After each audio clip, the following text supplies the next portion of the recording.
Just let them go. Just let them walk away from your life. It's JP sharing my unsaid thoughts. Stop begging people to stay in your life.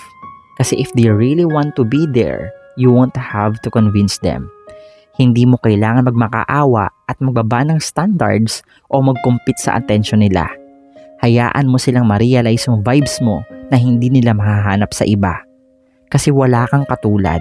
Yung energy mo, yung paraan mo mag-alaga, at yung authenticity mo, hindi yan pwedeng i-replace or i-duplicate. Kung kaya ka nilang i-let go, and that's on them.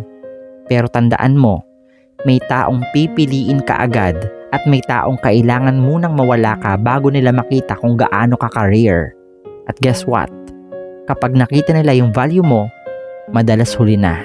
Kasi habang sila busy kung saan-saan, ikaw, you are learning your life without them. Natuto ka na masarap pala yung peace na walang kulang.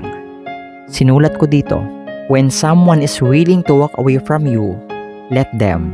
It's not your job to convince them to stay because the right person will stay without being asked. The wrong person will leave no matter how much you beg. And that only means you just cleared space for someone who will appreciate you without hesitation.